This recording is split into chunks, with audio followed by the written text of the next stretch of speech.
El poder transformador de la palabra de Dios. La Biblia es más que un libro sencillo. Es la revelación viva de Dios.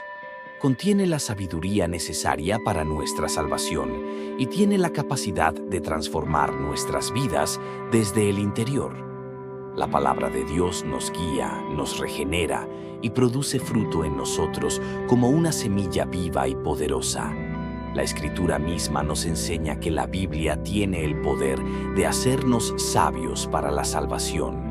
En 2 Timoteo 3:15, Pablo escribe a Timoteo: y que desde la niñez ha conocido las sagradas Escrituras, las cuales te pueden hacer sabio para la salvación mediante la fe que es en Cristo Jesús. Aquí vemos que el estudio y el entendimiento de la palabra es fundamental para obtener el conocimiento de la salvación. Pero la palabra de Dios no es solo para leerla, es para experimentar su poder en nuestras vidas.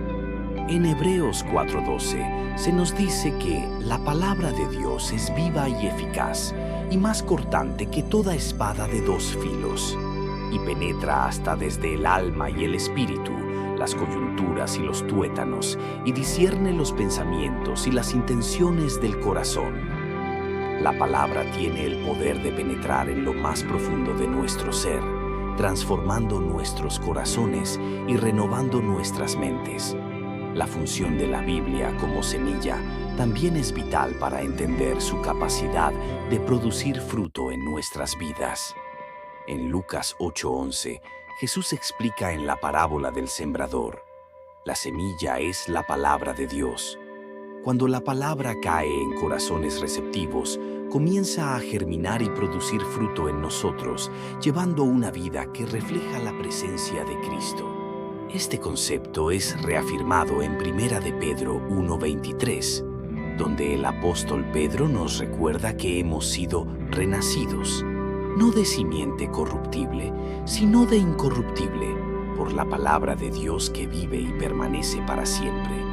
Aquí vemos claramente que el nuevo nacimiento, o la regeneración espiritual, se produce a través de la palabra de Dios.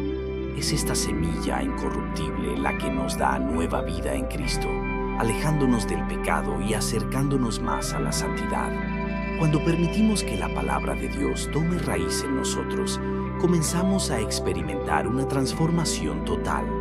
Este proceso de regeneración no ocurre de la noche a la mañana, sino que es un crecimiento continuo. Santiago 1:21 nos exhorta a recibir con mansedumbre la palabra implantada, la cual puede salvar vuestras almas. La palabra de Dios, implantada en nuestros corazones, no solo trae salvación, sino que también nos fortalece y nos guía en el caminar diario con el Señor. La Biblia es también una fuente de alimento espiritual. En Mateo 4:4 Jesús dijo: no solo de pan vivirá el hombre, sino de toda palabra que sale de la boca de Dios. Así como necesitamos alimento físico para sostener nuestros cuerpos, necesitamos la palabra de Dios para nutrir nuestro espíritu. Cuanto más leemos y meditamos en la Escritura, más somos fortalecidos espiritualmente para enfrentar los desafíos de la vida. Otro aspecto maravilloso de la Biblia es su capacidad para renovarnos día a día. Romanos 12:2 nos instruye: no os conforméis a este siglo, sino transformaos por medio de la renovación de vuestro entendimiento, para que comprobéis cuál sea la buena voluntad de Dios, agradable y perfecta. La renovación de nuestra mente ocurre cuando dejamos que la palabra de Dios reemplace nuestras viejas maneras de pensar y nos dé una nueva perspectiva divina.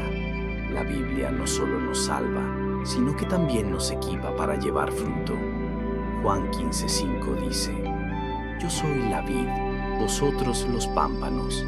El que permanece en mí y yo en él, éste lleva mucho fruto, porque separados de mí nada podéis hacer. Permanecer en Cristo significa estar arraigados en su palabra. Al permanecer en la palabra, no solo somos regenerados, sino que también comenzamos a reflejar el carácter de Cristo en nuestras vidas, produciendo fruto que glorifica a Dios. Por por último, recordemos que el fruto de la palabra no es solo para nuestro beneficio personal. Como creyentes, estamos llamados a compartir este fruto con los demás, a ser testigos del poder transformador de Dios en nuestras vidas. En Mateo 28:19, Jesús nos da la gran comisión: id y haced discípulos a todas las naciones. Así como la semilla de la palabra ha producido fruto en nosotros, estamos llamados a sembrar esa misma semilla en los corazones de aquellos que nos rodean.